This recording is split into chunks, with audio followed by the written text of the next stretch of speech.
Hey, Curious Out Loud community. Thank you for joining us today. This is Tig. And it's Tiff. Yes, and today we have a special treat for you. Today we are going to share with you an interview that we did with Freddy Sanders. Freddy is a colleague of both of ours. We all went to coaching school together, and he specializes in lifestyle coaching, specifically for men. And we speak to him about identity, masculinity, and race, and how that has influenced and impacted his life and his take on it. It's a really interesting conversation, and we're very excited to introduce him to you.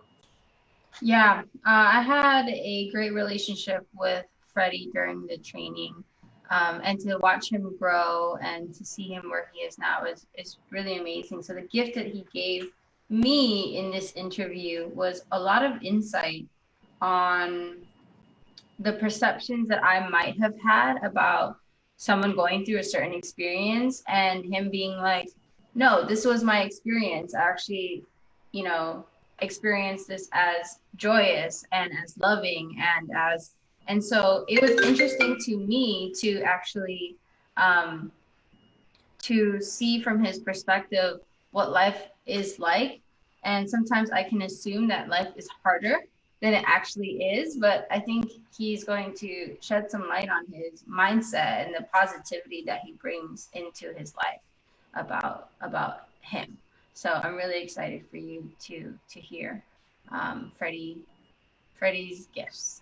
Yes, absolutely. I've worked closely with Freddy too through coaching school, and as he developed his business and his program, which is extraordinary, and he truly is a gift. He's a gift, and we're excited to share this space with you where he gets to talk about his perspectives about these important topics. So enjoy.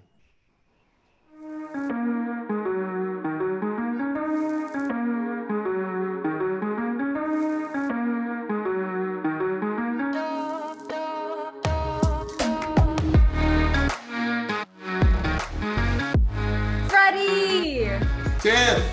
Welcome to Curious Out Loud, man. Awesome. Thank you for inviting me. I'm excited.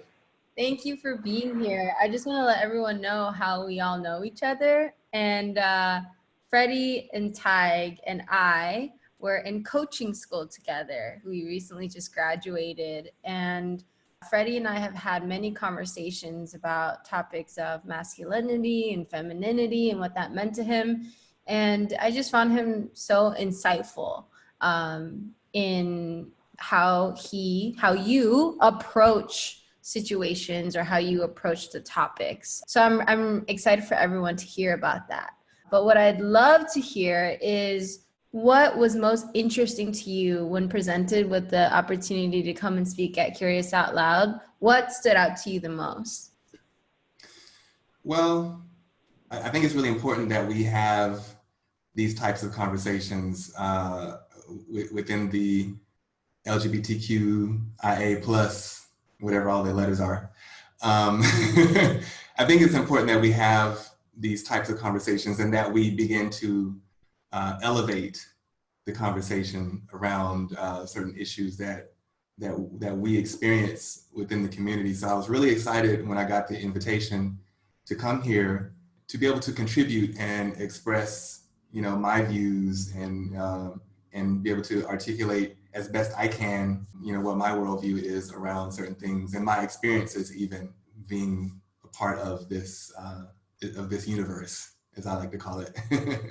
Definitely. So tell us a little bit about you. Who are you? How do you identify? And what was it like for you growing up as how you identified and what your journey was like? Well, I think it's important for me to begin by distinguishing that I don't identify as gay. My sexual orientation is gay, but I don't identify as gay. I identify as Freddy Sanders. I identify as a human being.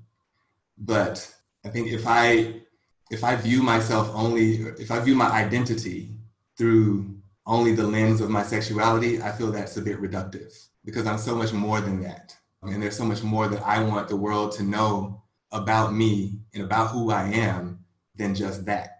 So I don't lead off with, I'm like a lot of people say, I'm a gay man. I'm not a gay man. I'm a man who just happens to be gay. So that's an important distinction that I like to make to people when having this, this discussion. As far as my background, I don't know, that can be a long conversation. Where do you want to start with that? Well, I think one thing that stood out for me, just in the short intro that you've done, you said something incredibly important in, even in making a joke, you were like LGBTQIA plus, whatever the letters are. And that's really what started this whole conversation of Curious Out Loud with Tiff and I, right? Because we are lumped together as this community by people who aren't in the community, right? And I remember when it used to be LGB, right? And then all of these letters kept getting added. And it got to a point, I think I actually said to Tiff a little over a year ago, like, I'm not even sure what all these letters mean, right? And I mean, I have a pretty good understanding of what they mean, but all of these letters keep getting added, and they keep getting added for a reason. And I think that people have this experience of otherness. And so people are like, wait, I experience otherness, but I'm not fitting into the mold of what I'm told I should fit into. So then, we make space and we add letters and we call ourselves a community. I think that's such an important conversation, what community means. But when in your experience growing up, did you experience otherness? And how did that inform your growing up? Otherness. I can't really recall a time when I didn't experience otherness. Like, it's always been there for me. And not even just from the standpoint of being a Black male, just being different. When I was a kid, I was like the nerdy, kind of smart kid who was, I wouldn't necessarily say shy, but I was quiet, I was reserved. I just always felt like I was different. I feel like I embraced that differentness, but at the same time, I was also, at times teased for it. And, as far as my sexuality, that's something that I didn't even really, it's something I didn't really tap into or accept about myself until much later in life. Like I said, I always knew I was different, but, growing up, and especially growing up in the South, I grew up in Baton Rouge, Louisiana, the Bible Belt, raised in a very religious home, a religious situation. My parents, they've always been very accepting of anything that I did. They've always been very supportive of me in my endeavors. But I honestly, I didn't come out to my parents until I was 29 years old. I think they knew. Parents you're not dumb, like they know their kids. But I didn't choose to have that conversation with them until I was 29 years old. And it was a great conversation. Like I came out on my terms. I think there's something to be said about the fact that for my own reasons, I felt like I didn't want to have that conversation until much later. Growing up, I recognize that there are definitely gaps. Like, there are definitely wide gaps and ravines even, especially in the Black community that is very religious. And there are just a lot of deeper issues than even just the sexuality part, but the issues within the Black community run so deeply that it's almost impossible for the sexuality piece to, for them to wrap their heads around that, because there's so much other deep stuff that we're still trying to work through as well. So that's been my experience growing up, is, just being different, feeling different, but learning to accept my differentness, all the way up and, through adulthood. Yeah. And Freddie, I'm curious about the deep stuff that intersects with your sexuality, and not just yours, but like in terms of the community, because one of the reasons why Tig and I started this project is because we know that we don't know about people's experience. So I'm really curious about what you mean when you say other deep stuff that kind of overlaps and intersects with all of this, and how that caused you to kind of, for your own reasons, wait until you were 29 to come out to your parents. I guess the best way for me to speak about that is to speak into my own experience. And we've kind of talked a little bit about this before in our, masculinity, femininity conversations, but what I've come to realize about myself recently, even recently in the last few weeks, is my own disconnection between my head and my heart. And I've been able to now trace that back to my childhood and kind of pinpoint where things kind of got disconnected and how that ended up playing out with how I interpret and how I process the world, like how I process things as a child, like that bleeds into, our adulthood. I recognize that, and I think I mentioned this the last time we spoke about my experience with my mother and how things related to, my masculinity conversation, and not really so much the sexuality part, but I think it does kind of intersect. I recalled recently, I was watching a mentor of mine do a coaching session with one of his clients, and he asked him, what made you cry as a child? And when he asked him that, I immediately asked myself that question.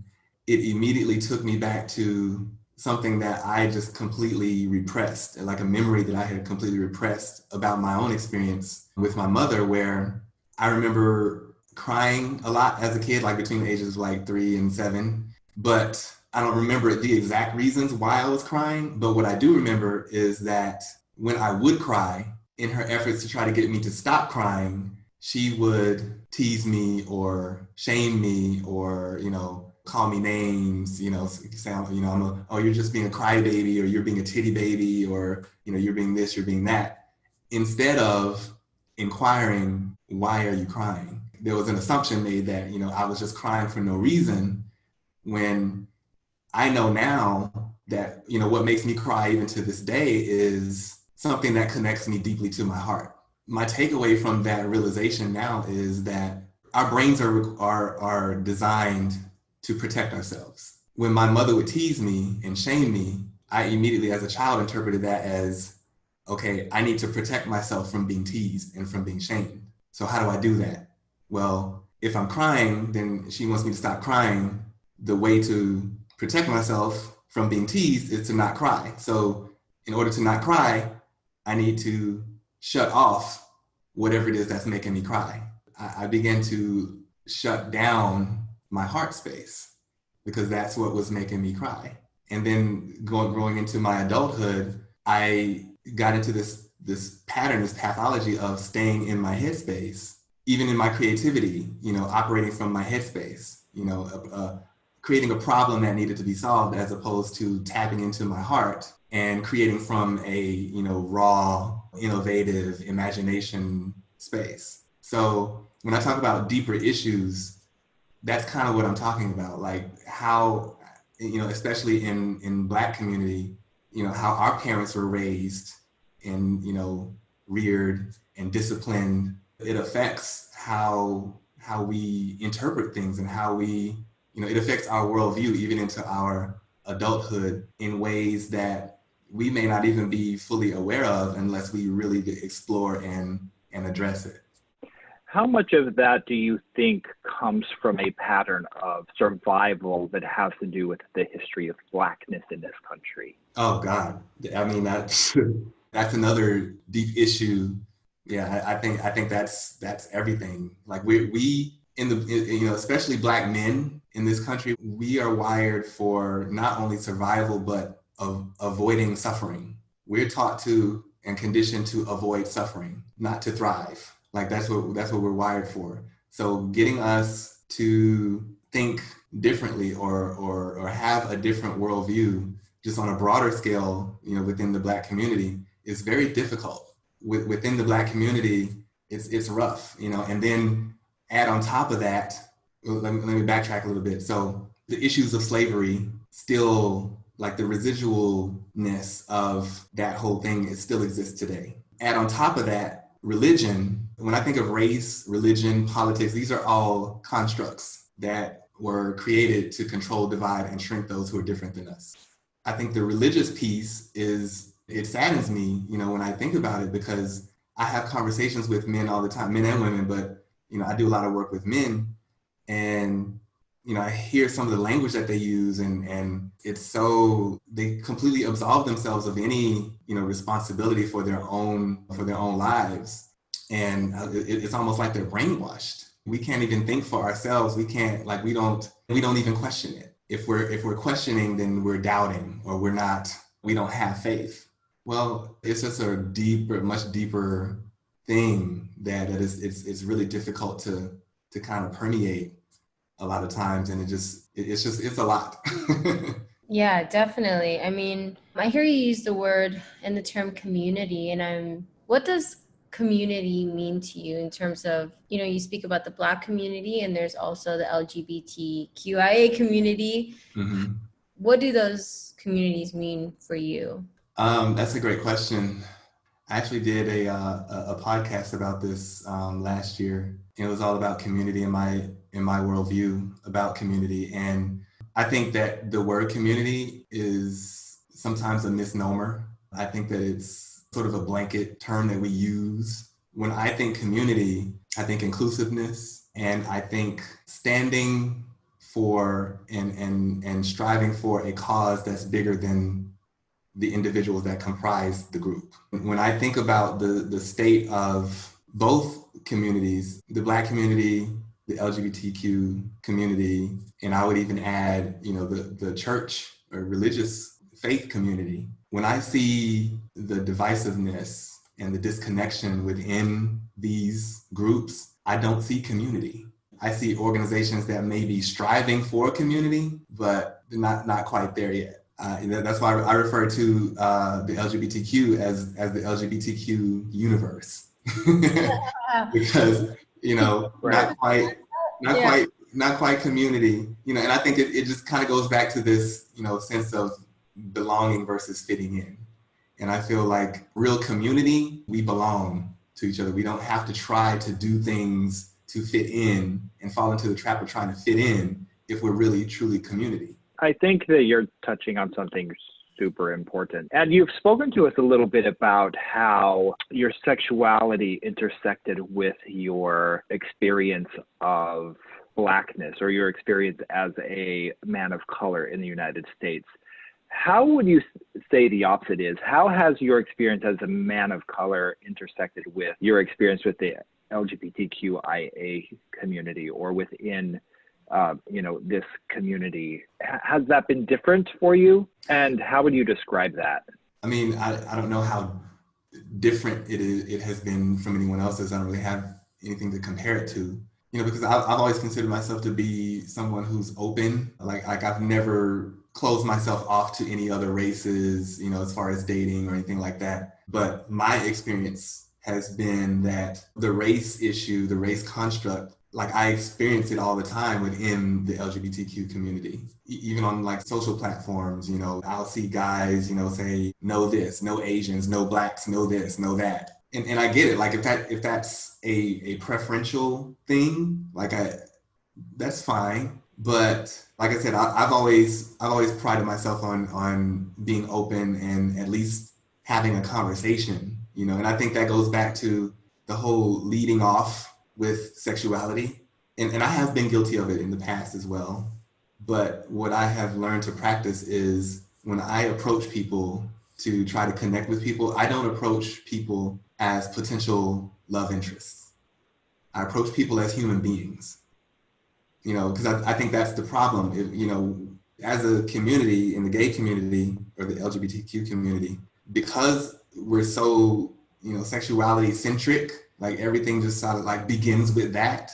It's almost like we lose sight of the fact that we're human beings. Like we get to treat each other as human beings first, and not as, oh, well, this isn't someone I would date, so I don't even want to talk to him. What is that?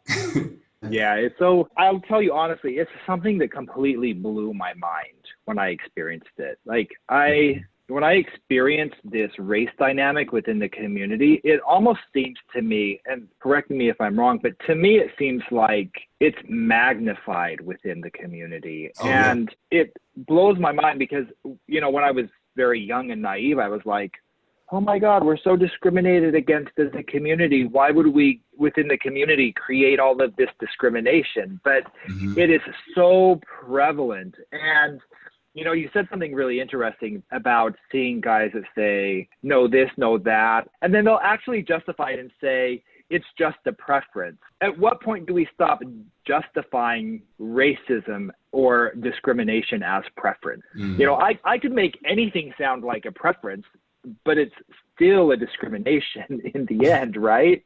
And I mean, you touched on something so important that in the community, at least in my experience of men, especially on social platforms, is, you know, people say, I'm just looking for friendship. And then they say, send me a photo, and you send them a photo and they stop talking to you. And I'm like, but I thought you were just looking for friendship. I didn't know this was an interview to be your next husband or whatever the case is, you know. And it's just so interesting how we interact with one another. Yeah, there's that. And you just reminded me of another thing that I see often on the social platforms is guys who get on there and they say, I'm just looking for fun. Or sometimes I'll, you know, if I reach out to a guy to, again, just to connect and build rapport, he'll respond back and say, you know, what are you looking for? I'm like, I'm looking to chat and build rapport. What are you looking for? For fun.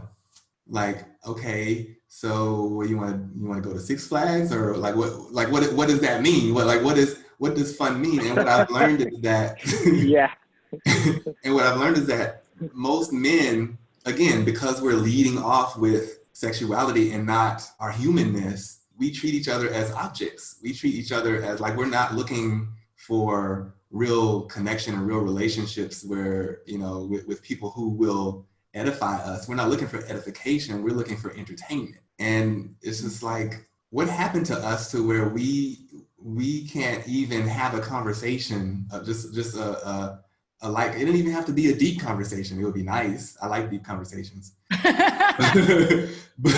but like, we can't even, you know, start the process of building rapport without you jumping into how I can gratify you. It's like, I don't even know you, dude. Like, so that's what my experience has been with that. I'm genuinely curious because Tig and I have had conversations about like the distinctions and the different environments that a queer woman might have in a dating world and what a man might have, what their experience is. And so I'm really curious about the question that you just asked, like what happened or where does this come from that it's led with sexuality and not yet relationship? Because in my experience, there's a lot of talking that happens.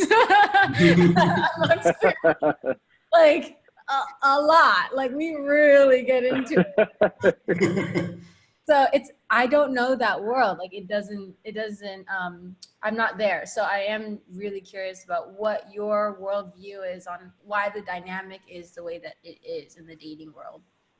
I think if I had the answer to that, I would probably be wealthier than I am now. That's a really big conversation, right, Freddie? I mean, not to get like totally graphic, but you know, I've had experiences on these platforms where I'm like, it leaves my head spinning. I'm like, you know, I'll talk to someone and I'll say, what's your name? And they say, how big is your dick? And I'll say, what's your name? And they ask me again, how big is your dick? And I'm like, I don't even know your name. Why are you talking about my dick? Like, what is that, right? And then like when you react that way, the immediate reaction is, dude, I'm not looking to get married, you know, or it's like there's something wrong with me that I want to know your name when you want to know the most intimate things about me. Right. Yeah. And I think what it comes down to ultimately is that bifurcation, that head to heart disconnection to where, especially men, I don't know how it is with women, but, you know, men are just, you know, so disconnected that they can't even, like, it's almost like there's a fear of, you know, I can't go there. Like I can't get too deep, you know, whether they've been hurt in the past really badly to the point where they just completely shut themselves off, or it could go even deeper to like some childhood trauma or something. I don't know. But yeah, I've experienced that as well, where, you know, on the social platforms, yeah, like the first line, like somebody will hit me up. There's no hi, there's no how are you doing, there's no what's your name, it's top or bottom. What? Like, would you like walk by someone on the street and greet someone that way? Why is it that this social platform makes it okay? And I think ultimately that's where the problem is. It's these platforms that that make it okay. Like it gives people a platform to zone out and completely be disconnected and just treat people like objects. Like we're not even human anymore. We're objects used for entertainment purposes, and that's it. And it's accepted. Yeah, they definitely strip our humanness away, right? And it leaves, even when you, on the rare chance that you do connect with someone, for me, my experience has been that there's still something missing because it's been so dehumanized that it's tough.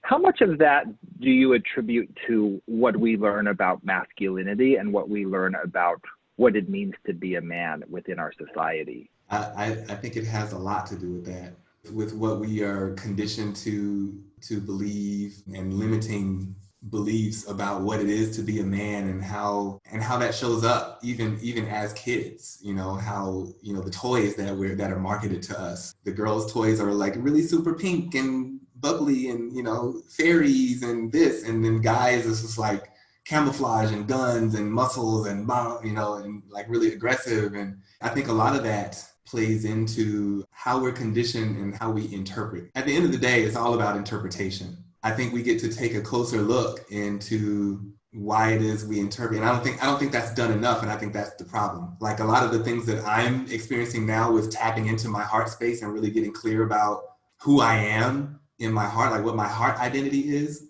I don't think there's enough of that happening among our men.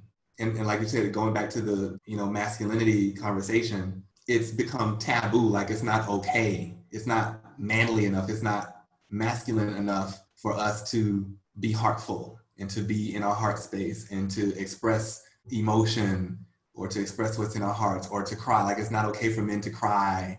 All of that BS, all of that plays into it, like totally. The whole masculinity versus femininity conversation within the gay community, especially among men. And I'm sure it's with women too, the whole, was it the lipstick lesbians versus the butch and all of that stuff. It's just more constructs that divide us.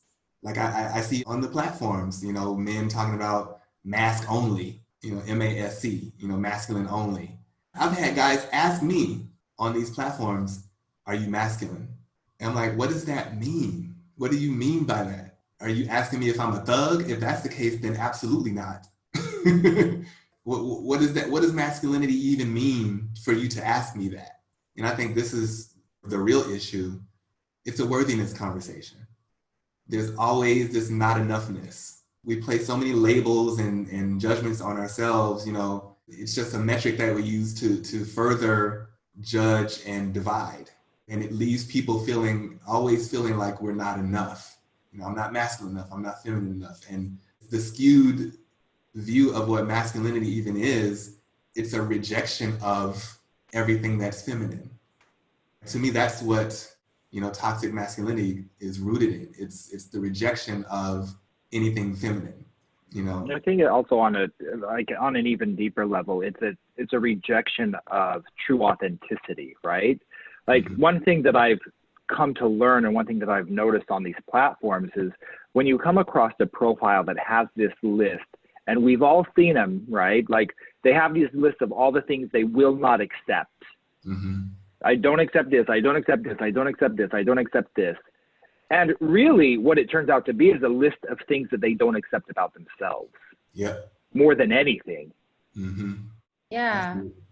And I think the interesting question of masculinity versus femininity, I think that question sets us up too to pick one or the other and or see the differences. And in my worldview, they're integrated in that we all have femininity and masculinity and we use them in different ways and they show up in certain situations depending on who we are and what has happened to us. And it's been wonderful to see you be on the journey in embracing like all of who you are, even in the past year that I've seen you. So it's awesome to keep having this conversation and checking in to see where you are. And your openness is inspirational because you do come from a place of rigidity, in your upbringing and the religion and then all of those layers on top of that. And you just being like, I'm open. Yeah. It's incredible. Thank you. Yeah, I think you brought up something really interesting Tiff, that like sparked this realization. This whole conversation of masculine versus feminine, it's created by this binary construct with which we've lived, right? And so what it creates is it creates this conversation of, if it's not masculine, it must be feminine. And so it pits the two against each other. And I remember even very early on, like experiencing a couple of guys who, I mean, the definition of toxic masculinity, right? But so much so that they would constantly have to stroke each other's egos about how masculine each other was. And I remember thinking, there's nothing masculine about the way that you're behaving, but because my language only existed in this binary construct, I immediately went to, this lack of confidence is not masculine, it's feminine. And so then I placed this lack of confidence on the feminine, which has nothing to do with femininity, but we're led to believe that we have to exist in this binary construct and that one is pitted against the other. And if it's not this, then it has to be that. Right. It's that mechanistic worldview, you know, where it's black or white and there's no room for anything outside of that. And also the piece of the equation where the masculine, what they're really rejecting, you know, the toxic masculinity, the rejection of anything that's feminine is, if you go deeper with it, it's really the rejection of weakness, or what's perceived as weakness. When a man says that guy is being too effeminate or whatever, what they're really saying is, oh, I think that guy is weak. And so my question becomes, who made the rule that says what is even perceived as feminine, or that femininity in general is weak? Why is that considered weak? Why is masculinity always strength and being strong, and why is femininity being, you know, always weak? Yeah, I think it's a really important conversation. I mean, that's what came up for me in this realization about assigning lack of confidence to feminine, because I saw lack of confidence as not being masculine. So then in this binary world, it had to be feminine, right? And it's the same conversation, like this conversation of weakness, how we assign weakness to the feminine, and yet there's so much strength and power in the feminine. Absolutely. Where did this idea come from that weakness was feminine? It doesn't make sense to you once you step outside of this binary construct of, you know, it's either this or that. Yeah. And you know, when I look at and when I think about the construct, like I said, all of the skewed and limiting beliefs that form the construct, like what I'm not seeing room for and space for is love. It's all fear-based. What happens if I appear weak? The fear of being weak, the fear of not being man enough, the fear of showing too much emotion.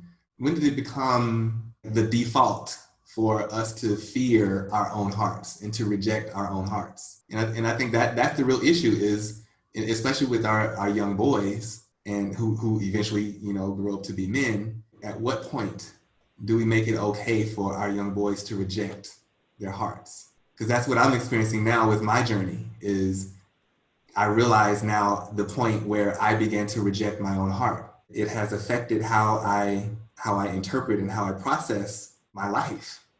And I'm only now beginning to really dig and dive deeply into my heart space and figure out, okay, I get to allow myself to feel. I get to allow myself to experience the fear. I get to allow myself to sprawl out on my bed and cry for an hour if I want to, and work through it all, as opposed to feeling like I'm not supposed to feel that. So I'm just gonna take myself through all of this anguish and turmoil for no reason, when I could just allow myself to feel it instead of trying to reject it. Yeah, that's so interesting. I read a study a couple weeks ago that said that several research studies have shown that men actually fall in love faster than women. And I found that so interesting because of this conversation, because of what you're talking about right now, how men are traditionally trained to disconnect from the heart, and yet study after study shows that men tend to fall in love much faster than women. Yeah. So that it was really interesting to read. I often hear people say, hear that women are more emotional than men. I disagree with that. I think that women might be more emotionally expressive in the typical ways that we think of emotion being expressed. But I definitely think that men tend to be more emotional than women. It's just the way we express it. It doesn't always read as being emotional because of the skewed masculinity conversation. Freddie, could it be the way that you're taught to express it? The way that men are or boys are when they're growing up, conditioned to express their emotion? Oh yeah, absolutely. It's all... Yeah, we're definitely trained that it's not safe to express ourselves emotionally. Yeah. Or we're taught to or conditioned to act out those emotions in ways that are still emotional, but whether it be drinking or, taking drugs or sex or whatever, that's still expressing emotion just in a different way that is considered to be by society a more masculine thing to do.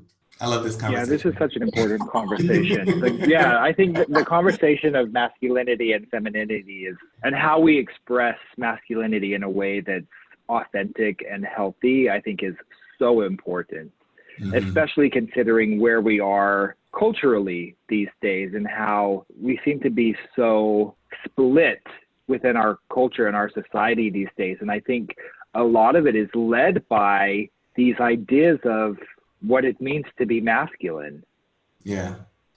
I follow, several groups on Facebook, and there was one that's specifically geared towards men of color. And this one guy posted recently, it was regarding Dwayne Wade and his transgender daughter. Out of, I guess, his way of not disrespecting Dwayne Wade and his daughter, but to still have the conversation. So instead of posting a picture of Dwayne Wade and his family, he posted a picture of Magic Johnson and his family and his son EJ, who I don't exactly know how EJ identifies. He's not transgender, but dresses as a female or dresses more feminine. So the question that he posed when he posted this picture was, would you be able to handle this as a parent? And so I started reading through and scrolling through the comments. I just, dropped my face into my hand because it was just like, I wouldn't be able to handle that. I just think that this is just destroying our community and it's doing this and it's doing that. I was just like, why does it matter to you so much? Like, why do you have to understand everything? Why can't it just be what it is? Why can't people just be free to be who they are and you be free to be who you are? At the end of the day, none of us are free until we're all free. So if you're gonna pass judgment and make it not okay and make it not safe for people to be exactly who they are, you're creating a not safe space for you to be who you are, whatever that is. Why does it have to be one way or the other way, your way or the highway? Like who are you? Who do you get to be to make it okay or not okay for someone to be whoever it is they feel they are? Yeah, I hear you bringing up a really important conversation in terms of freedom around authenticity. And who has the authority to say what is authentic for another being? And I remember when I was in medical school, there was this fellow student who was really aggressively anti-gay. He used to say, "It's not natural, it's not natural." And one day I said to him, "Of course it's not natural for you. You're straight. Nobody's saying that it's natural for you to be gay, Right. But who are you to tell somebody else what's natural for them?" Right. Right? And it's like taking on this authority or feeling emboldened to proclaim what is authentic or what is natural for somebody else from one's own personal experience. Yeah. And it's such an interesting stance to take to feel as though one has the authority to describe what is authentic or natural for another being. Yeah, and I blame religion. I blame religion because I believe that religion, if you look at history, religion controls, it divides, and it shrinks. There have been wars over religion. It's just interesting to me how that same mechanism that's used to control certain people, they then turn and use it as a form of control of others as well, and or a way to divide and to, you know, diminish anything that's different. Yeah, for sure. I mean, this is such an important conversation. I'm so grateful to you for being willing to come on and have this conversation with us. And I hope that we get to have many more conversations with you as this project continues. But I really want to thank you for being here with us. Oh, thank you so much for inviting me and for having me and for, you know, creating the space for me. Thank you, Freddie. I know we're just getting started. It's always yeah, well, I'm sure we could go on. We can go on for hours about this stuff. Yeah, I mean, it's such an important conversation to be had, and there's so much more to say about it. So thank you for being a part of the conversation, and I look forward to many more conversations with you. Absolutely, look forward to it. Thank you.